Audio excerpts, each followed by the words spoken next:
Hello and welcome, guys. We have recently hit 250 subscribers, which is a milestone in my book, and I'm proud for that, and you guys should be too, as I can't make this community without you guys. And because of hitting this milestone, I wanted to give something back to you guys. So here today, we're going to be going over a bit of sideboarding technique when it comes to Amulettitan, as is the most popular deck on my channel. I know that this is something that has been requested for some time, and here I am to deliver on that promise. So, without further ado, I will introduce you guys to the concept.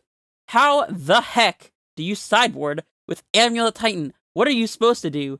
And first, before we jump into this video, I need to clear something up right away. There are some things that this presentation will tell you and some things that it will not. So, here are the things that you can expect from this presentation. Firstly, what cards Amulet typically plays in sideboard and why. What cards are sideboarded in or sideboarded out from the main deck or sideboard, and when and why those things are done, and for what reasons. However, I will not be going over any exact sideboard plans for our current stock deck list, as I don't really view that to be useful. Eventually, the stock deck list for now will no longer be stock. In fact, we have some new cards coming in from Modern Horizons 2, and I'm going to be making a video about that really shortly in order to introduce you guys to some of the cards that I think will be good in Amulettitan in the soon-to-be future. And sideboard plans, exactly like side out these cards, bring in these cards, those go sour really quick, because eventually the decks that are on those sideboard guides will fall out of favor or cease to exist. For example, you don't really see traditional affinity anymore, and it used to be really popular, and if you look on old sideboard guides, you might see plans against affinity, and you may not even know what that deck is, to be completely honest. So, apologies to the affinity players out there, by the way. I'm not trying to make you have a bad day, but anyways, I'm not trying to give you guys exact guides for any specific deck list, whether it be a deck list of my own, or sideboard plans for a stock deck list, or anything about that. I think that those things are fine, and they do have their usages, especially for tournament preparation. If you got a specific list, and it's been proven to be very good, and you need to know how the pros are sideboarding with it, I totally get that, and that's fine. However, that's not what we're going to be doing today.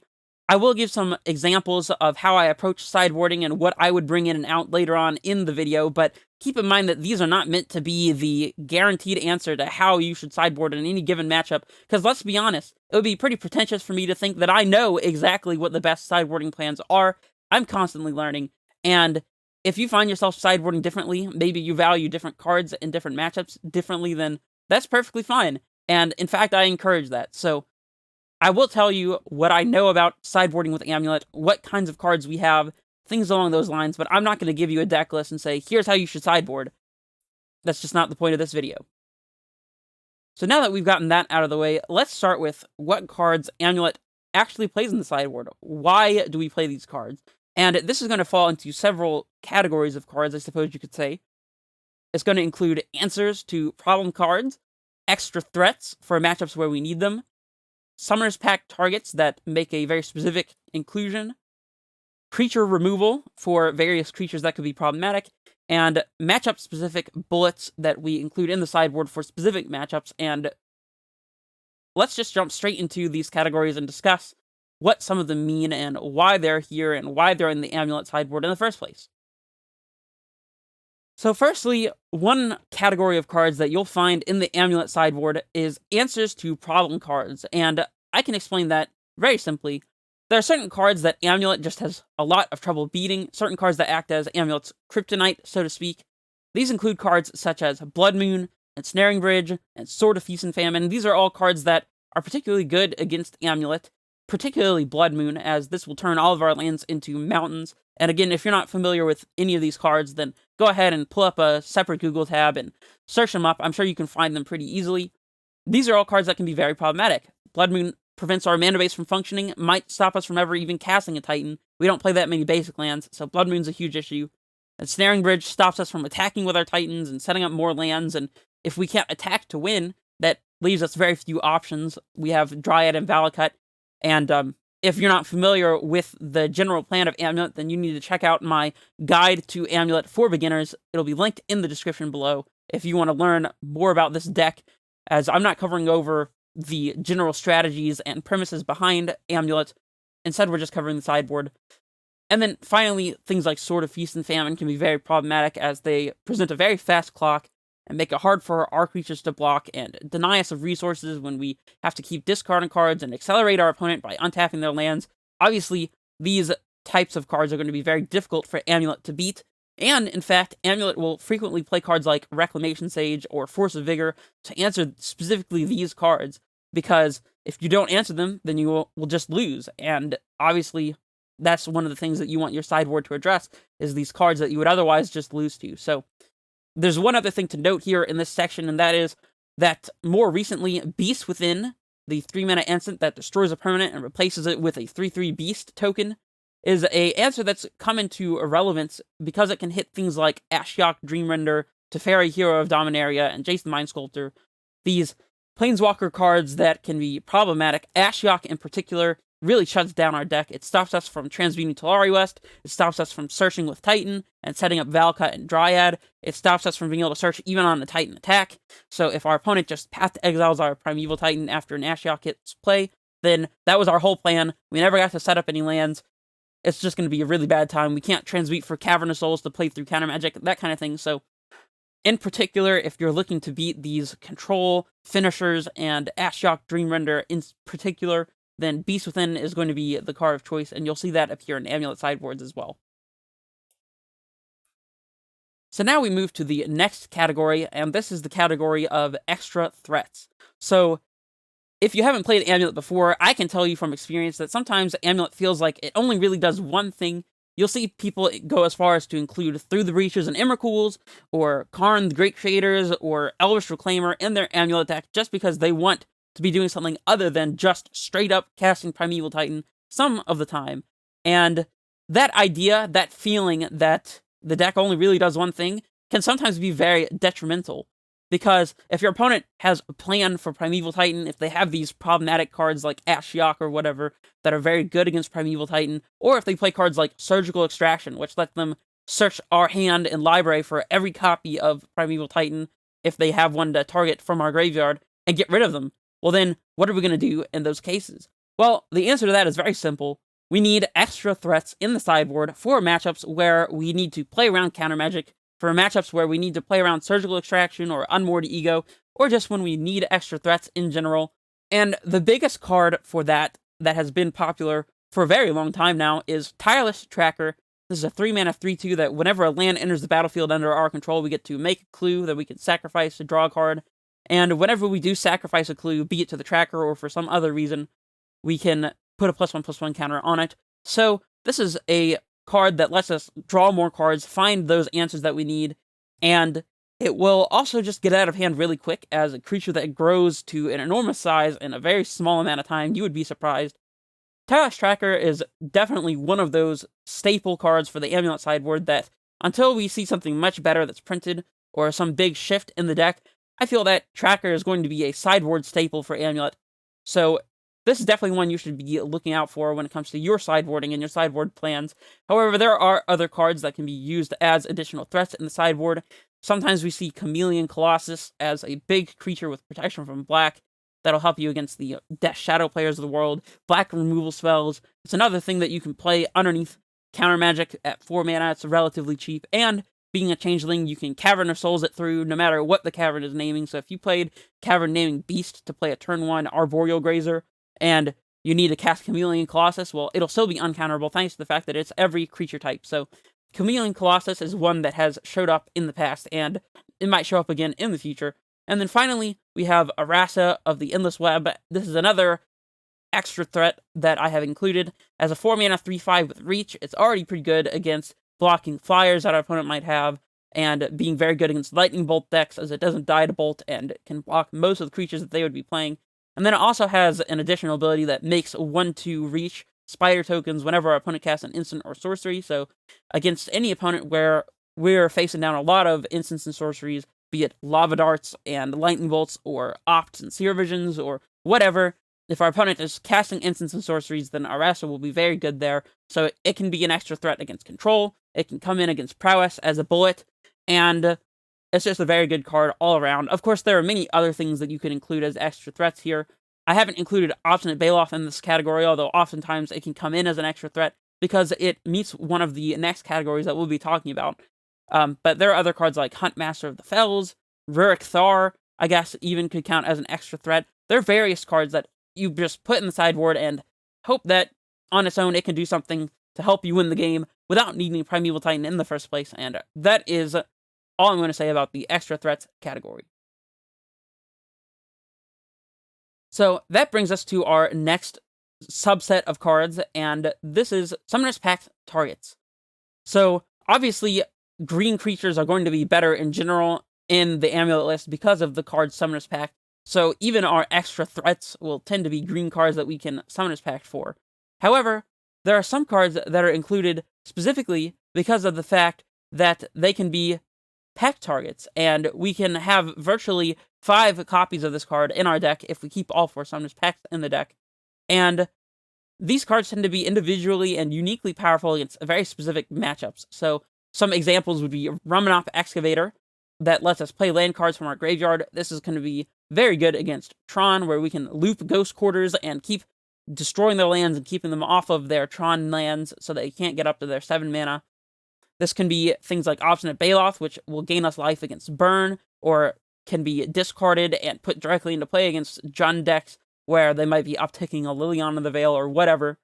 This can include even Arasta, like we covered in the previous section. Arasta is very good against Prowess, so if you get an Arasta in play, it's going to be very hard for your opponent to beat you. Hornet Queen is a big threat, as it puts a bunch of Death Touch insect tokens into play. It's very good against humans. It basically prevents them from attacking. Chameleon Colossus, again, protection from black for the Death Shadow matchups. Thorn the Last Troll can be used against control decks if you really want that effect. It's not played very often, but anyways, these kinds of cards, green creatures that you can Summoner's Pact for, and that have a very specific, unique usage. Even a card like Melira, Sylvic Outcast, which stops you from getting poison counters. That can also be a card that can be included in the Amulet sideboard. So be on the lookout for green cards that you can Summoner's Pact for, and that can have a very specific and drastic impact on your opponent's plan. These are the kinds of cards that you might occasionally see in the Amulet sideboard. We have yet another category here, and that is just removal in general. So obviously, before we were talking about removing specific problematic permanents, and a lot of those permanents happen to be artifacts and enchantments. That said, some of Amulet's worst matchups involve either key creatures or a critical mass of creatures. So, for example, infect creatures that just kill you on turn 2 relatively consistently. We need to be able to kill those, or we're going to have literally no chance in that matchup. Things like Death Shadow, which is hard to remove and kills us quickly. Leonin Arbiter, which prevents us from searching our library. We need to get rid of that one. Brawl and Goblin Electromancer really accelerate our Storm opponents' game plans, and having removal for those is extremely relevant. Devoted Druid, the infinite mana combo deck that we need to be able to stop. Meddling Mage, which will stop us from playing our Dryads or our Titans until we get the Meddling Mage out of play. These are the types of creatures that I'm talking about. That said, there are some matchups like Humans and Merfolk and Hardscales and Boggles where we just need just a massive removal spell for whole board states, and this is particularly relevant against decks that play many focused, very cheap cards. So like Boggles and Hardscales play a pretty high density of important 1-drop creatures. Humans plays a lot of high impact 1 and 2-drop creatures that we need to sweep up all at once, and this is going to be a job that is done by the card Engineered Explosives, of course, being able to destroy each non-land permanent with the number of counters that you place on explosives. So you put it on 1, blow it up, kill all the 1-drops. This will be extremely relevant in some of these matchups. Merfolk is another example of a matchup where they have a lot of high-impact 2-mana cards that we want to blow up, and dealing with the whole board all at once is extremely powerful. So for that reason, you'll see cards like Dismember, Fire Spout, Engineered Explosives, Abrade, any other removal spell that ends up being printed from now on that could be good in the Amulet sideboard that will be able to deal with key creatures. They can obviously be considered as well. There have been lists in the past that splash red for Lightning Bolt. The reason you see these kinds of inclusions is specifically because of problematic creatures, or just in general matchups where you want to be able to deal with creatures. So that is one additional category. And then we come to the final category that I like to consider as like its own subset of cards. And just in general, I'm going to call this matchup-specific cards. These are cards that have a specific usage, be it Talari West targets or things to tackle specific matchups. And this includes, like I said, things that you can search for with Talari West, like Cavern Souls and Bajuka Bog, which can also be searched for with Titan. Sometimes these cards are relegated to the sideboard, or additional copies are included in the sideboard. Even cards like Radiant Fountain. These are cards that are specific to being searched up in certain matchups, but not in others, and you might put them in the sideboard to bring them in, or put additional copies. In the case of Radiant Fountain, sometimes people will put a second Radiant Fountain in the sideboard. These are the types of cards that can be included in the sideboard. But, of course, in addition to that, we have cards like Walking Ballista as an additional threat that can be a Talari West target, or a Pact of Negation that we can transmute for against combo opponents or against control opponents. Obviously, these are very specific and niche usages, so a lot of times cards like these will be included in the sideboard if they're included. We also will see, very specifically, cards that will shuffle your graveyard into your library. This includes cards like Emrakul, the Aeon's Torn, and Gaia's Blessing, as I like to call them, reshufflers.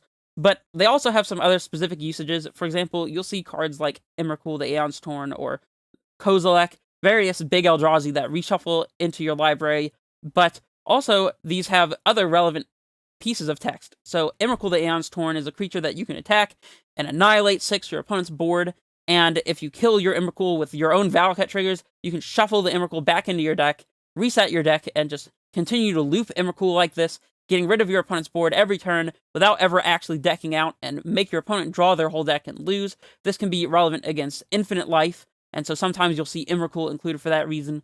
Kozilek is similar, although it's a little weaker to removal spells. Say your opponent plays Path to Exile, they can save a land and a Path to Exile, play the land, Path to Exile your Kozilek if it's still in play, and then all of a sudden your reshuffling plan has come to an end, and you have to find a way to win through your opponent's Infinite Life without letting them kill you.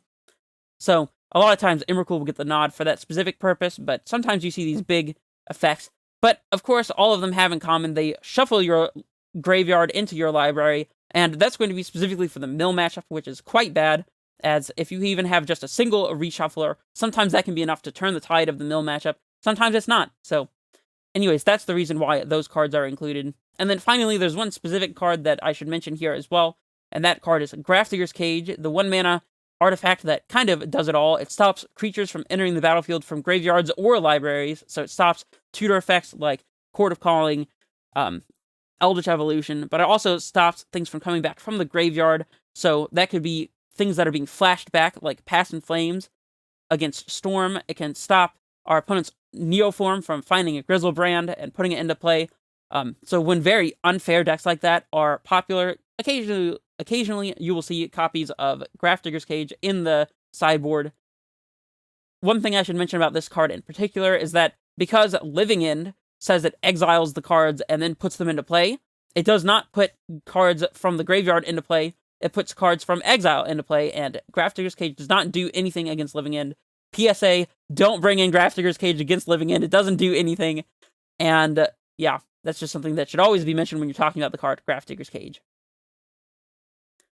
So after covering all of these different categories of sideboard cards, I just wanted to show you an example 15-card sideboard. This is not necessarily the 15-card sideboard that you should play. That should be tuned to your meta and the decks that you expect to face, and, in fact, the decks that you want to beat. If there are certain decks that you're just like, you know what, I don't care if I lose this matchup, it's not worth my time playing the matchup or trying to win the matchup.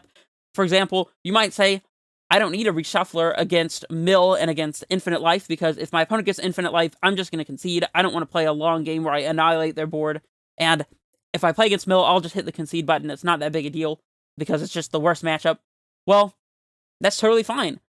But regardless, I wanted to give you an example of how a sideboard looks, including these categories of cards. So, for example, we have this 15-card sideboard containing 1 Reclamation Sage, 3 Trackers, 1 Baloth, 1 Emrakul, 1 Pact of Negation, 3 Dismembers, 2 Forces, 2 Engineer Explosives, and 1 Radiant Fountain. This is what I would consider to be a pretty typical sideboard setup. We have an extra thing to tutor against our opponent's aggressive decks that are playing Lightning Bolt, in addition to Obstinate Baloth, which is a bullet for those kinds of matchups. We have some interaction for some combo opponents and Pact negation, and against control as well. We have plenty of additional threats for the control matchup, as well as being able to bring in against matchups where Titan just isn't good enough by itself. We have plenty of removal for problematic creatures and problematic permanents as well in Force of Vigor and Rexage. So this kind of just covers all the bases, and this is, I guess, what I would say is a pretty good starting point for an Amulet sideboard. You can make changes as you see fit.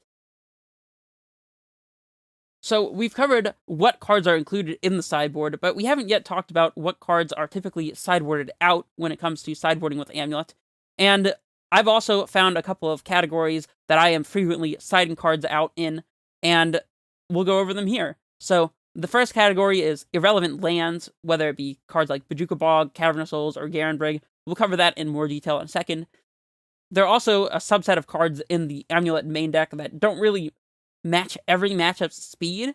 Some matchups are faster than others, and some matchups are slower than others, and that affects what cards are good in the matchup.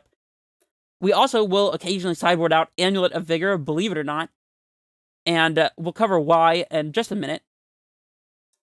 Summoner's Pact in particular is another card where sideboarding can be very uniquely strange when it comes to Summoner's Pact, so we'll cover that. And then finally, I have a special topic talking about sideboarding with Karn the Great Creator. It's going to be very short. This is not about Karn Amulet in specific, and to be honest, a lot of the same sideboarding will apply, but in particular, there's some things that we need to talk about when it comes to Karn the Great Creator, so we will cover that in some detail. So the first and usually the easiest cuts that you can make when you're sideboarding for any given matchup is irrelevant lands.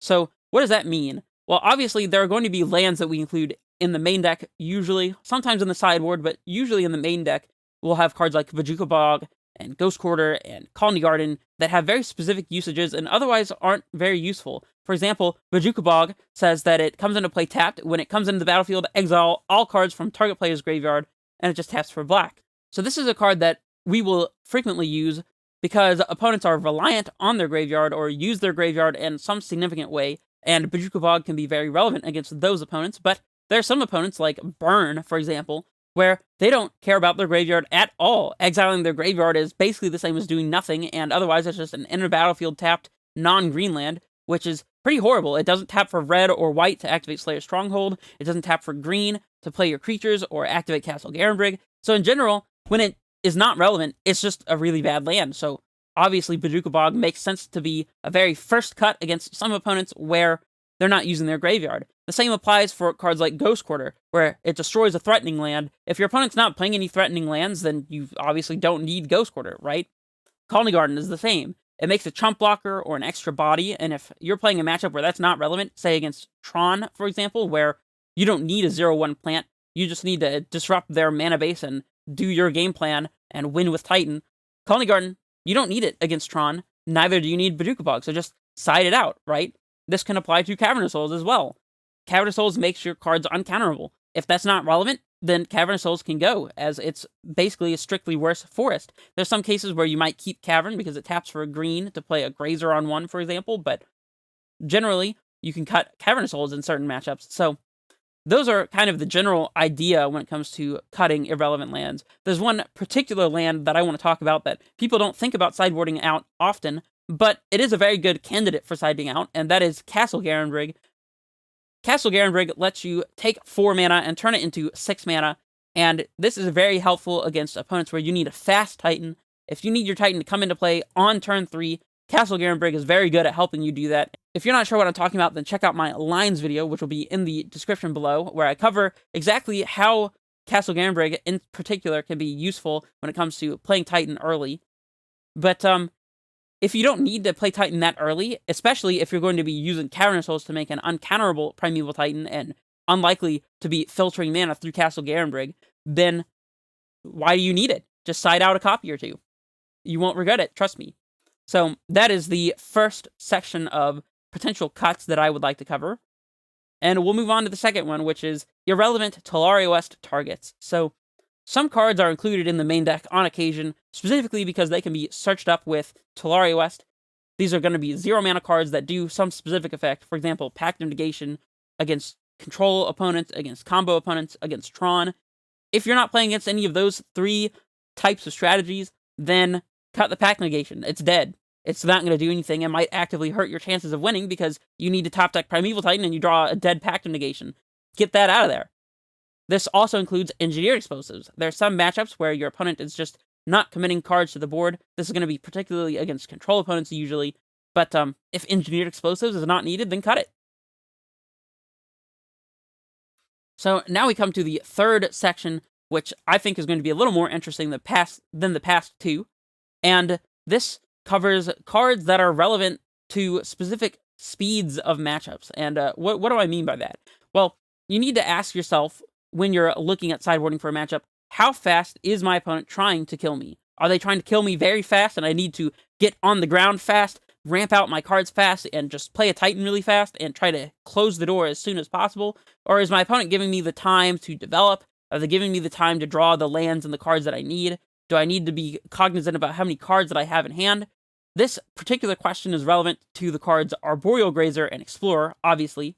So if you can't really afford to mess around, if you need to put blockers in play and you need to get to Titan as fast as possible, Arboreal Grazer is the card for you. 1 mana 0/3 reach, very good at blocking, blocks creatures with flying, blocks ground pounders, it ramps you, lets you play a Dryad or a Zusa on turn 2. Obviously, this is going to be a card that's very specific to very fast matchups, and if you're playing against a control opponent or a very grindy mid-range opponent, you don't really need that speed, and you definitely don't need to waste a card putting a land into play, because they're going to give you the time to do that naturally. And Arboreal Grazer is basically a waste of a slot in those matchups. However, when it comes to opponents that give you a lot of interaction, a lot of time, Explorer is one of the best cards you can possibly have that is going to be against those control and mid-range decks. Explorer is going to let you draw a card, so it replaces itself, and it lets you play an additional land. So it's a ramp, it lets you grow and flourish, and it keeps your hand nice and full, helps you find your Primeval Titan or other threats. Explorer is going to be very good in those matchups, but at a 2-mana effect at sorcery speed that doesn't block, it's not very good against aggressive decks, for example, against Burn, against Prowess. Explorer is not really the best card that you could have access to. It's not horrible, obviously, but you can consider trimming Explorers in those kinds of fast matchups. And of course, if the answer is somewhere in between, where you like the blockers, but you have enough time to potentially cast an Explorer, but you still need to get Titan into play, but you still have to play around various things, well, there's nothing wrong with shaving on both Arboreal Grazer and Explorer, as you might have cards you need to bring in from your sideboard, and if both of them are equally as good, you might as well have access to both effects. Again, this is up to you. This is just how I see it. Maybe it's better to commit to having Grazer or Explorer in those kinds of in-between cases. I don't know. You decide for yourself, test it out, see what you like, and that is the beauty of playing Magic and playing Amulet Titan in particular, is you can do whatever you want, and oftentimes the deck will still help you out. So, regardless, that is speed. So let's move on to the next topic, which is sideboarding out Amulet of Vigor. And yes, I said that before. Yes, you heard that right.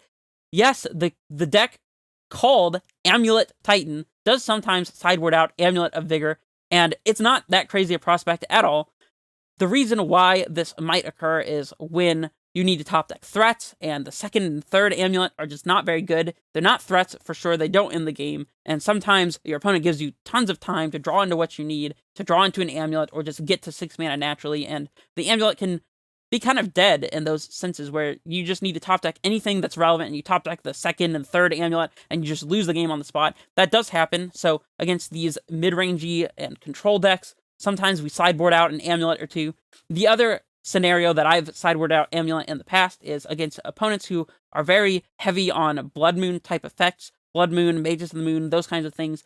If your opponent is turning all your lands into mountains, it doesn't matter how fast you're ramping, it's not going to help, because you have to answer the Blood Moon or you can't cast your spells. And in matchups like this, especially matchups where they might be able to kill your Amulet of Vigor and leave you with a hand that was relying on it, I like to sideboard out an Amulet on occasion. I would say, in general, you should sideboard Amulet out infrequently, as many times it will be the best card in your deck, but in these types of matchups, it does make sense to sideboard out an Amulet or two, especially if you need to, in order to bring in relevant sideboard cards. So, that is something that I wanted to mention to you here. So, the next topic that we're going to talk about, and this is the last one that refers to, like, a typical Amulet list, one that is not, super specialized, just like your bread and butter Amulet.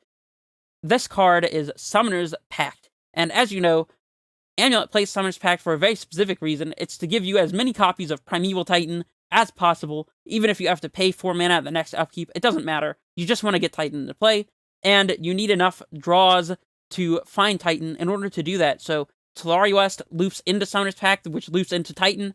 If you top deck a Summoner's Pact and you need to draw a Titan, you just drew your Titan, cast it, you'll probably win the game. That said, it is possible to sideboard out a couple copies of Summoner's Pact, and I'll tell you why. But before I get into that, I do want to say my general rule of thumb is never, ever sideboard out more than 2 Summoner's Pacts. If you leave 1 pack in deck, you draw it, you cast it, find your Titan, all is going great, then you'll realize your Titan can't set up a second Primeval Titan with Azorius because you drew your 1 Summoner's Pact that you left in the deck, and now your Titan can't find you another threat. That has happened to me on occasion, and it is one of the worst feelings in the world. Sometimes you can still win, sometimes you lose because of it. So, in general, I would say never, ever leave yourself with fewer than 2 Summoner's Pacts. 2 is the golden number. That way you can draw 1 and still have 1 to search for, and 2 Titans, that is likely to be enough to win the game. 1 Titan that your opponent answers, maybe, maybe not. So, anyways, let's go ahead and jump into the reasons why you might sideboard out Summoner's Pact. So, the first one is pretty obvious. If your opponent is stopping you from searching your library, then Summoner's Pact does literally nothing. For example, against Leonin Arbiter, against Aven Mindcensor, against Ashiok Dreamrender. These cards heavily punish you for drawing Summoner's Pacts instead of actual threats that can clock an Ashiok, or removal for your opponent's Leonin Arbiter. In these cases, Summoner's Pact is a huge liability, and it makes a lot of sense to sideboard out as many Summoner's Pacts as you can, to be honest. Although, like I said, never leave yourself with less than 2. Sideboarding out 2 Summoner's Pacts against these mono-white, hate bears, death and taxes kinds of opponents, against potential Ashioks and controlling matchups, those are areas where you want to sideboard out Summoner's Pact. The second example is playing against Blood Moon in particular, or opponents with land destruction, anything that can stop you potentially from paying for your Summoner's Pact upkeep trigger and making you lose the game on the spot. These are areas where you want to trim on Summoner's Pact, just because you will inevitably end up in a scenario where if you pact for and cast a Titan, then you'll be able to do the thing, but there's some possibility that you'll just die on your upkeep if you do so, and you have to make that decision. Do I pact for the Titan and risk losing to my opponent's Blood Moon, or their Pillage, or, Stone Rain, or whatever? And those moments are horrible. In those cases, it would likely be better to just have an actual threat, to top deck an actual Titan, to have Explorers to cycle, to keep hitting land drops, and not expose yourself to losing the game. And in matchups like that, I like to sideboard out a Summoner's Pact or 2. Finally, when your opponent is playing a slower game and you have time to draw into your threats, you don't really need Pact as much, as you will find access to Primeval Titan. That's not really much of a question.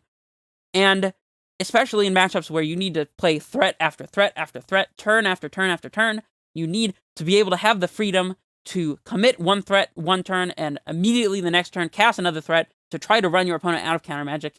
Summoner's Pact is extremely bad at this because it forces you to tap out, for the most part, the turn after. So only in the very late game, where it likely doesn't matter anymore, will you be able to pact and cast a threat, and the next turn still be able to cast a threat. Otherwise, Summoner's Pact can be quite a liability in those scenarios. So against slower opponents, where you're likely to draw your threats and you need to cast threat after threat, then sideboarding out Summoner's Pact is a pretty good idea. So we've come to the final category of cards that are frequently sideboarded out, and this is specific to lists playing Karn the Great Creator, but it is unique enough to have a mention of its own, and that is that Karn the Great Creator itself is a card that is frequently sideboarded out. So first of all, what is Karn and why is it included in the Amulet deck? Well, Karn is a colorless threat that can be cast through Aether Gust since it's non-green. It dodges Blood Moon since you don't have to have green in play to cast it, and for those types of matchups, that's why Karn is played, is it's a very good threat in those matchups and gives you something to be doing. And that said, Karn has some amount of weakness. For example, when your opponent can build up a board presence that can easily kill Karn, then playing a 4-mana card that lets you minus to get a card out of your sideboard and then dies immediately, that's not very good in Modern. That card would not be Modern playable if that's all it did was a 4-mana sorcery that gains you 3 life and gets a card out of your sideboard, specifically an artifact card. I don't know about you, but I think that card is not Modern playable, And in matchups where that is the case, where your opponent is just going to attack and kill Karn immediately, you just sideboard out the Karns. And in fact, you have multiple relevant engineered explosives from the sideboard that were probably there for you to search for with Karn in the first place. Just bring them in. Why spend 4 mana to get explosives out of the sideboard when you can just cast the explosives outright?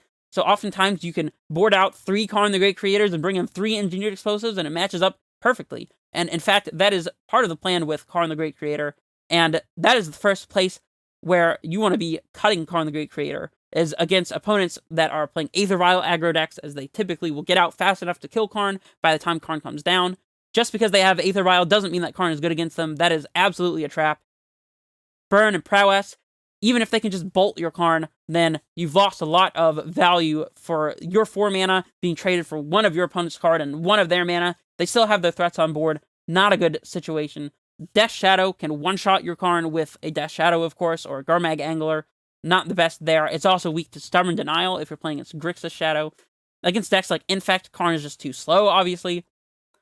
That said, Karn is very good against control decks, against mid-range decks in general. It's good against Storm and Dredge because you can minus it for Tormod's Crypt and exile their graveyard so they can't Pass in Flames you, or, cast an Ox from their graveyard against Dredge or whatever. Obviously, it's extremely good against artifact decks, where they're relying on their artifacts to be activated for them to do whatever it is they're doing, and Karn just completely stops that, because that's what Karn does, and apparently that's fine. Against Blood Moon decks, you probably want to keep Karn, with the exception of Blood Moon aggro decks. Like, if your opponent's playing Prowess, and they're bringing in Blood Moon, that doesn't mean that you want Karn just because they have Blood Moon. Karn will still die all the same, so...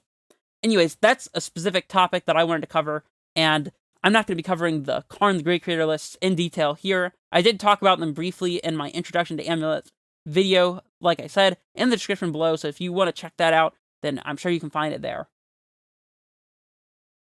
Okay, so we've talked about what can be boarded out, what can be boarded in, what cards are present and why. Now, let's go over a couple of examples of actual sideboarding in practice, and this is our first theoretical scenario. So, we're playing against Boros Burn. Boros meaning red and white, of course, if you're not familiar with the terminology. It's a Ravnica guild. You should learn them. They're very cool and very useful when it comes to describing decks. But regardless, we're playing against Boros Burn.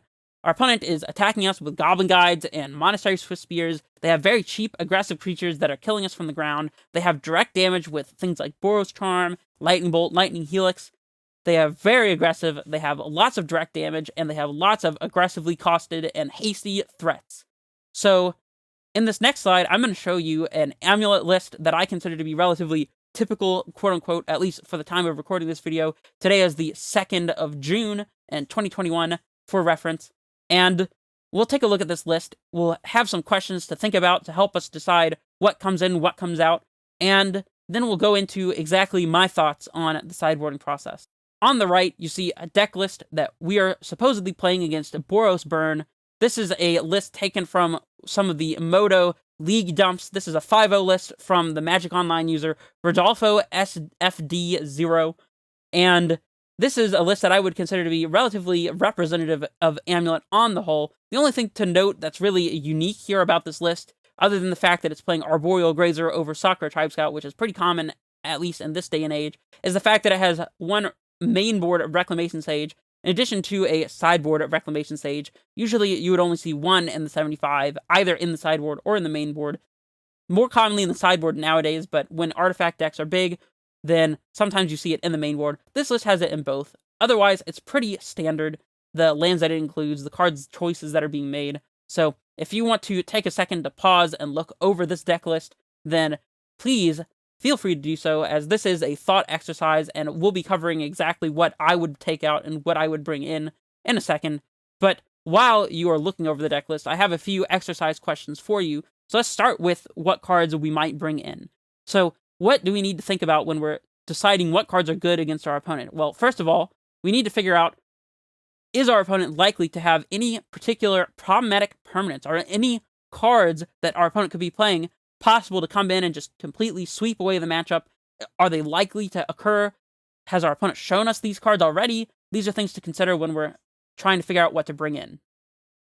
Secondly, how is it that our opponent is actually trying to win against us, and do any of our cards fight against our opponent's game plan directly? Is our opponent taking a slow and grindy route to winning the game with card advantage? Is our opponent being aggressive? These are questions that we need to answer. Thirdly, is this a matchup where Titan is capable of winning on its own, or are we going to need extra threats for this matchup? And like I said, I'll answer these questions in a future slide, but this is just to get you thinking. Now, let's look at the cards that we might cut. Are there any bullet lands that we play in the main deck that are irrelevant for this matchup? Are there any non-land cards that we're playing that are particularly bad against this matchup? For example, against Boros in particular for this scenario. And how fast is this matchup? Is this a very fast matchup or a very slow matchup? And how does that affect what cards we might sideboard out? So, by this time, if you haven't had enough time to look over the deck list and think about these questions to answer for yourself, then go ahead and pause the video here, and I'm going to move the slide in 3, 2, 1. Alright, so let's first look at cards that we can bring in versus Boros Burn. So, let's answer some of these proposed questions from before. What are possible problematic cards? Well, Blood Moon is an obvious red flag. The first thing you should think about against any red deck is, can this deck be playing Blood Moon, and does it make sense for me to play around it? Our opponent could have access to Blood Moon, so that's one to consider. They also could be playing things like Roiling Vortex. This is a 2-mana enchantment that will make us take 5 damage if we cast a spell without paying for any mana.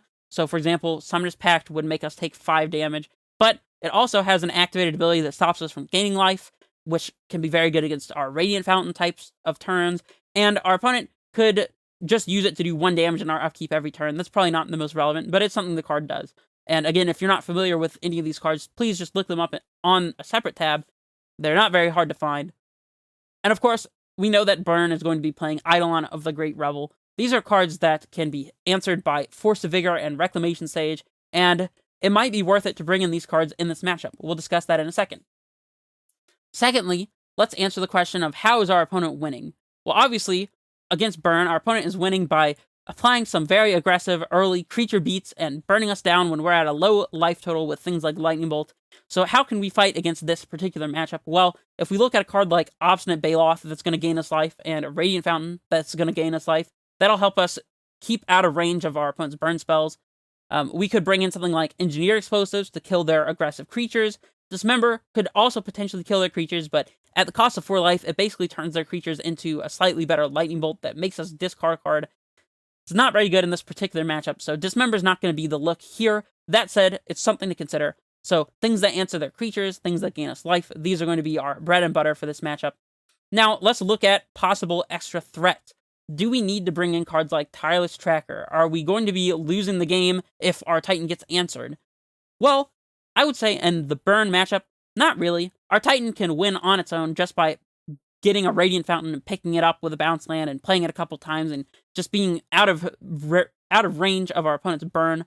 That said, they could have something like Path to Exile or Deflecting Palm that we need to be considering when we're thinking about winning with Primeval Titan. And if they do, then we can usually play around that. For example, if we suspect our opponent has Path to Exile, or if we've seen copies, then we can search for Tularia West and a bounce land before doing anything else with our Titan, and make sure that we don't just get our Titan double bolted and lose, or they don't path it. And if our opponent has Deflecting Palm, then maybe we can just win through Valakut, or maybe our opponent won't draw it and we'll just kill them with Titan regardless. So, in general, I would say no, this is not a matchup that we need extra threats. Of course, if you disagree and you want to bring in Tireless Tracker, then that's totally fine. Like I said, there's no right or wrong answers here, and a lot of time, sideboarding will be based off of your playstyle. So if you think that different cards are good against this matchup, then by all means bring them in, test them out, see what you think. Maybe you'll change your mind, maybe you won't. Who knows? So anyways, just to recap, the cards that we're looking at here are Engineer Explosives, Radiant Fountain, Reclamation Sage, Force of Vigor, and Obstinate Baloth, and those are the cards that I would consider to be possible bring-ins, cards that we should be eyeballing for this matchup. So now let's look at cards from the main deck that we could potentially cut. So to answer some of those questions, do we have any irrelevant bullet lands? Well, yes, we do. Ghost Quarter is only there for destroying problematic lands, and our opponent is not killing us with lands. In fact, they're barely using their lands. They're just using their lands to cast spells. So Ghost Quarter is going to be horrible. Cavernous Holes is a potential cut. It's strictly worse than a Forest in this matchup. As I like to say, the uncounterable doesn't matter, and If we use it to cast a Dryad, then we can't use it to cast a Titan, so it's not the most reliable green source. Well, I guess in that case, Dryad fixes the mana, but anyways, you get the idea. Sometimes our Cavern of Souls is going to be the liability. It doesn't cast Explore, for example, so Cavern could be a potential cut. And then finally, Bojuka Bog, of course. Our opponent is not using their graveyard at all, so Bojuka Bog is an easy cut. Now let's move on to cards that are potentially bad against our opponent in general. So the first one that's most obvious is Turntimber Symbiosis. And if you're not familiar with the card, then feel free to look it up. I'll explain it now. So it's a 7-mana sorcery that can put a Titan into play from the top 7 cards of your deck, or any other creature, but mainly it's there to try to find a Titan. And on the flip side, it's a land that enters the play tapped, a green land, but if you want to use it immediately, you have to pay 3 life. So obviously, if you're relying on Turntimber Symbiosis as your untapped land source, having to play it, hopefully not even multiple times, but sometimes it's possible with bounce lands, and take 3 damage every time, not really the best card against an opponent playing Lightning Bolt actively. So Turntimber Symbiosis is a pretty obvious card to cut here.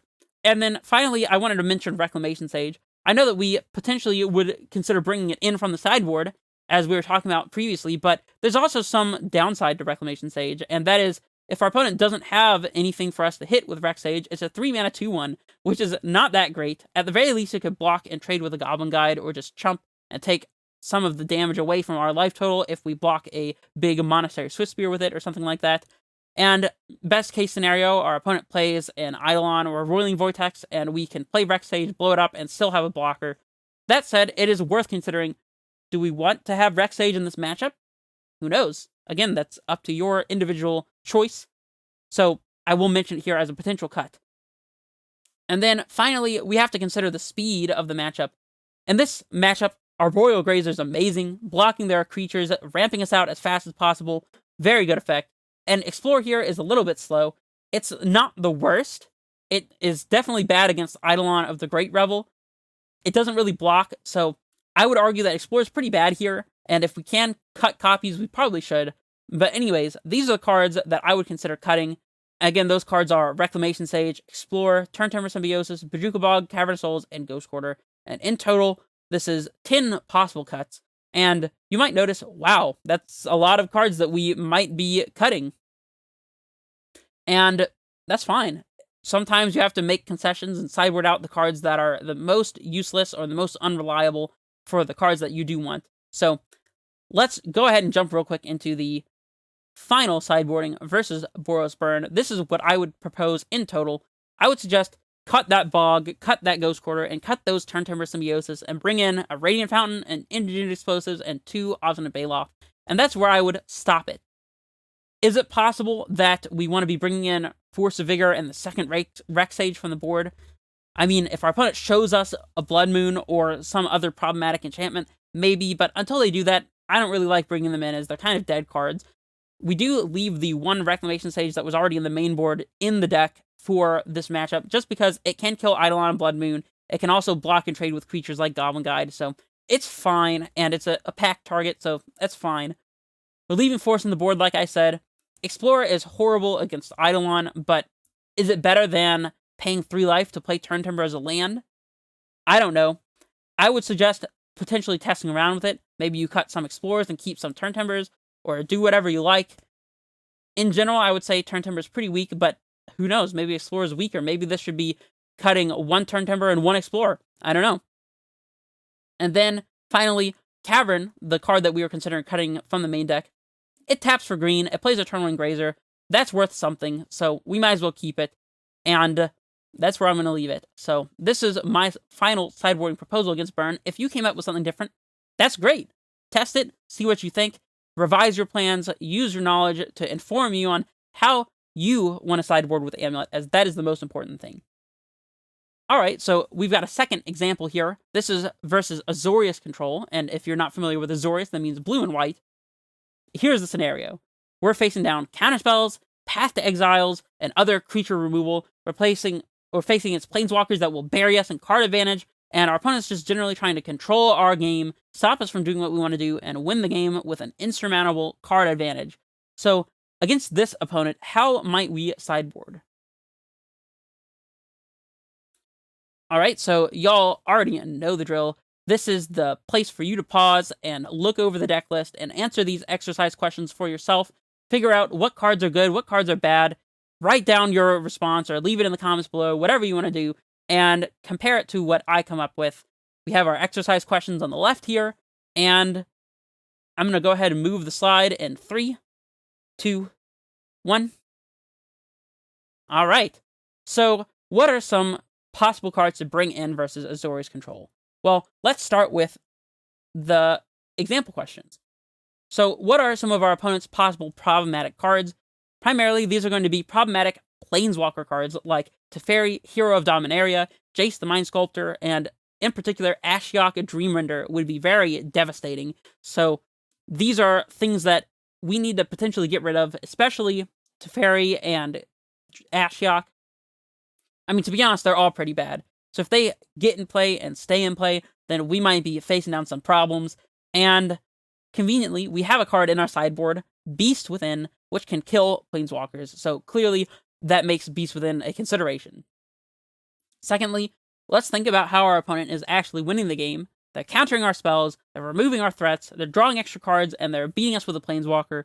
Do we have anything that fights on that axis? Well, our second Cavern of Souls in the sideboard here in this example list is going to give us access to uncounterable threats, which obviously helps against our opponent's counterspells. We also have things like Pact of Negation that'll help us punch through their counter magic or counter their Planeswalker that they think is good to go because we just tapped out and we go, boom, Pact of Negation, you don't get a Teferi, Hero of Dominaria, and then we just win from there. It's very possible. So these are cards that help us against our opponent's game plan in particular. And then, finally, let's think about the possibility of needing extra threats. Is this a matchup where we need cards other than Primeval Titan to win the game? And pretty clearly, that answer is yes. Our Primeval Titan might not even resolve, and if our opponent has Ashiok, it's not going to be able to set up the lands to kill our opponent. We need to be able to play around our opponent's counter magic. We need to be able to win if our opponent Path to Exiles our Titans. So all this means we do need extra threats. Tireless Tracker is going to be magnificent. It draws us extra cards to help us find even more threats after it resolves. Obstinate Baloth, at the very worst, can attack down a Planeswalker, so perhaps we should consider bringing in Obstinate Baloth as well.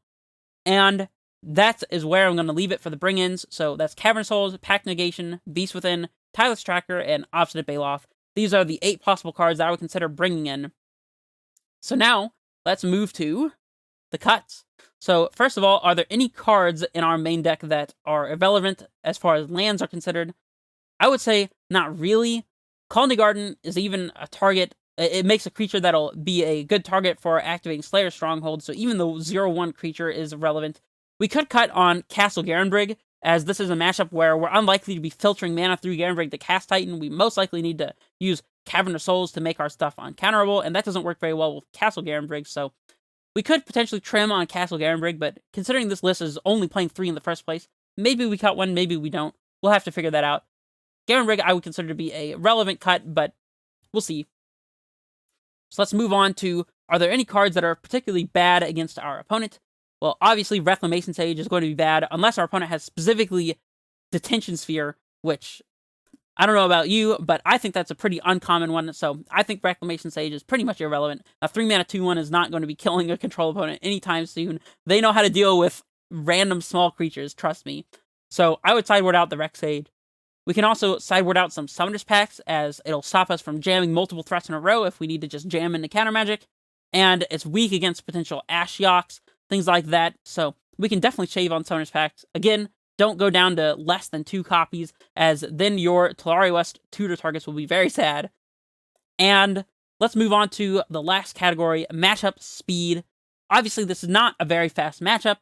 Things like Arboreal Grazer, they do ramp us really quickly. They deplete a card from our hand, but if we're just slamming a Titan into their counterspell, then what does it matter? Why are we ramping that fast? Let's just take our time, set up the right setup, play things out in the right order, and maybe we'll be able to win the game that way. Arboreal Grazer costing us a card, not the greatest, so I definitely think that we could shave Arboreal Grazer in this matchup. So, in total, I've counted 9 possible cuts, 4 Arboreal Grazers, the Rec Sage, up to 2 Summoners Pacts, Engineered Explosives, which I don't know if I mentioned before, but it's also relatively dead against our opponent, and maybe a Castle Garenbrig. We'll see.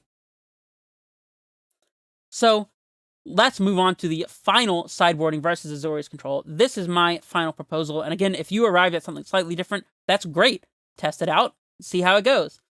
I would propose cutting all 4 Grazers, the Rex Sage, the one of the Summoner's Pacts, the Engineered Explosives, and the Castle Garum Brig that we were discussing, bringing in, obviously, Cavernous Souls, Pact Negation, those Beast Withins, the trackers that we have. I would bring in 4 trackers if we had them. Trackers amazing. And the 2 Balos as well, just to put a body into play. And you'll note that we could have potentially cut the second Summoner's Pact as well, but there's nothing else to bring in. That's totally fine. If you find yourself in situations like that very frequently, then maybe you could add another card to your sideboard so you have something else to bring in that slot against your opponent, but in this case, it's totally fine. And furthermore, if our opponent shows us extra creatures from the sideboard that we need to deal with, like Vidilian Click, Spellqueller, Monastery Mentor, those kinds of things, then maybe we bring in Dismember from the sideboard too, and we already have one card that's a pretty good cut, the second Summoner's Pact. So, it's fine. This is my suggestion. Again, if you arrive at something different, then by all means, do what you like. And this is our third and final sideboarding example. I didn't want to leave you guys off with 2 relatively easy ones, so here we are against Mono White, Death, and Taxes. And so, if you're not familiar, here's the scenario. Our opponent is packing really annoying, really small, hate creatures like Leon and Arbiter that makes us unable to search our library unless we pay 2. Things like Thalia, Guardian of Thraben, that taxes our non-creature spells by 1, makes us pay 1 extra. Archon of Maria, that makes us only be able to play 1 spell a turn, so no packing for it and casting Titan in the same turn. And it also makes our non-basic lands enter-tapped. These are the kinds of annoying, taxing hate creatures our opponent has. And, to make matters worse, they are backing all this up with Stoneforge Mystic, searching up Sword of Feast and Famine, and Batterskull, and ending the game really fast after they are able to lock us out with their annoying hate creatures. How can we sideboard for this matchup? Again, if you want to do this exercise on your own at home, now is the time. Pause. I'm going to be making the slide change to the answers that I came up with in 3, 2, 1. Okay, so what can we bring in against this opponent? Well, obviously, their problematic cards are going to be creatures and equipment. We can expect things like Leon and Arbiter and strong artifacts like Aether Vial, Sword of Feast and Famine, those kinds of things. At the very least, the artifacts, the hard-to-deal-with permanents, can be answered by Rex Sage and Force of Vigor, so that immediately makes them a worthy consideration. Now, let's take a second to consider how our opponent is winning. Well, obviously, they're locking us out of the game with these very small creatures, and then we just die to some random annoying 2/2 beats or whatever. We die very slowly, but without much to do, and we do have a few cards that fight on this axis. We have Dismember to deal with these specific annoying creatures, so if our opponent has an Arbiter that they're hoping will lock us out, and we Dismember it, untap, cast Titan, search for Valakut, and just end the game that way, that would be great. So Dismember is good here. Engineered Explosives can sweep up their board of small creatures and even hit multiple at the same time, so Explosives is going to be good. Radiant Fountain can help us gain some life to extend the game at the very least, so that makes it at least a consideration. Now, let's think about, do we need extra threats for this matchup? Well, I would say yes. We might not even get to cast Titan, as our opponent can Ghost Quarter or Field of Ruin away our lands, especially when we can't search. That'll stop us from getting to 6 mana for Titan. So, we might not even be able to cast Titan, and if it does come into play, it might not be able to search, thanks to annoying things like Leon and Arbiter, so it's very possible that we need other things to help get the job done, and, of course, this is why Tireless Tracker is so good in the sideboard. Tireless Tracker is a perfect, cheap threat that we can play on 3 mana, accrue some value by playing some lands, drawing some cards, help us to find those answers to our opponent's annoying creatures, and that makes it extremely valuable here. I suppose you could also potentially bring in Obstinate Baloth as a blocker and a way to gain some life. I could see that. Again, I don't have all the answers. Just because I say you should sideboard this way doesn't mean that you actually should. Bring in whatever you think is right and learn from mistakes. If you make mistakes, then it'll work out because you'll learn from it, and if you don't make mistakes, then maybe you'll win the game. So, let's move on to possible cuts. Against Death and Taxes, we can cut irrelevant lands. Obviously, Bojuka Bog doesn't do anything against an opponent that doesn't care about the graveyard, so that's the easiest first cut. We can cut Ghost Quarter, as going down a land to interact with our opponent's field or Ghost Quarters is kind of the opposite of what we really want to be doing, because we're trying to save a land by using Ghost Quarter, but at the same time, the Ghost Quarter puts us down a land, so that doesn't really do anything. We could potentially cut Cavern, as the uncounter ability doesn't really matter, and it can be awkward if we're trying to cast copies of Explorer or whatever. We can maybe cut the fetch land, as it can be shut off by Leonin Arbiter or Aven Mind Sensor. But that said, it also works well with Dryad plus Valakut, so, it's kind of a toss-up. As for bad cards against our opponent, Summoner's Pact is weak to Search Hate in particular, and it also will make us tap out the turn after, which could be problematic if we need to answer our opponent's board, especially if they put a Sword of Feast and Famine into play. Maybe we need to immediately cast our Rex Sage, but oops, we have to pay 4 mana. I guess we can't cast it. Oh man, what a shame. It's almost like we could have boarded that card out, right? So that's the first thing I would cut. And Turn Timber Symbiosis is another card that I would cut. In case you're not familiar, Turn Timber, if you play it as a land and your opponent casts Flicker Wisp and flickers your Turn Timber Symbiosis, that thing will try to enter the battlefield as a sorcery, and as you can guess, that don't work. Turn Timber Symbiosis will not come back into play as a land. That's not how it works, and they can just Stone Rain you with a Flicker Wisp. Horrible in this matchup. Definitely want to trim Turn Timber in this matchup. And then, finally, we could consider cutting copies of Explorer. They give us enough time to potentially cast Explorers and get ahead slowly and incrementally, especially if we have blockers for their creatures. That said, it does get taxed by Thalia, Guardian of Thraben, so it's not really the strongest effect here. So we could consider trimming some of those. Then finally, we will discuss briefly about matchup speed. I kind of mentioned this before, but they play slow enough that we have the time to cast Explorer, and it would otherwise be good if it doesn't get taxed. But at the same time, Grazer is able to block their creatures, and the extra ramp at the beginning can be quite valuable to play a 3-drop on turn 2, especially if it's a Tireless Tracker, where we can start getting some clue value from turn 3 onward, things like that. So, both are fine here. This is an example of a matchup where the speed is kind of in between, and I would keep both if at all possible. So, now we get to my final proposed sideboarding. This is what I came up with. I had cutting 1 Explorer, the Ghost Quarter, 2 of those Summoners Packs, Bojuka Bog, and both Turn Timbers, bringing in Engineered Explosives, Radiant Fountain, 2 Dismembers, the 2nd Rex Sage, and 2 Tireless Trackers, and not bringing in the Force of Vigor, notably, because Force of Vigor can be dead if our opponent just has all creatures and no relevant artifacts. If they're just beating us down with Archon of Emeria and Leonin Arbiters and other creatures that we can't deal with, and we're just sitting there with a Force of Vigor in hand, waiting for our opponent to cast something that our Force can hit, that's not going to feel very good. So we'd rather just have access to Rex Sage in those scenarios.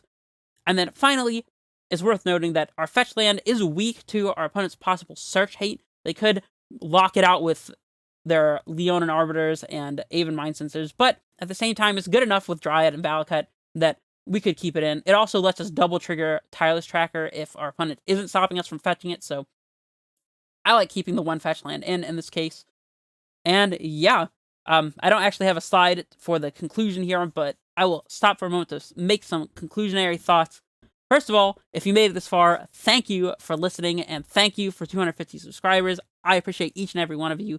And if there's anything that I did not cover in this video that you want to see, drop it in the comments below. I'm always up for a discussion, and I'm always up for spreading some learning and some awareness, especially if I have something to learn. So, like I said, I don't know it all. Let me know what you think, if you would sideboard differently in some of the theoretical matchups with this list that I talked about. Let me know if I missed anything, and let me know if I did a good job. People don't very frequently take the time to comment that they really appreciated something, just because it's really not in human nature. People like to complain, but saying something was good, sometimes it's a little hard to do, and I definitely appreciate hearing that from you guys. Leave a like, comment, subscribe, all that good stuff. If you don't know who I am, hi, I'm Red Face Menace, and I make Amulet content on the regular, every day of the week, not on the weekends, for you guys, and for myself as well. Let's be honest, it's fun for me too, but regardless, if you get something out of this content, then show your support, and thank you for supporting me this far. Yeah, I have nothing else to say. This is Red Face Menace, signing off.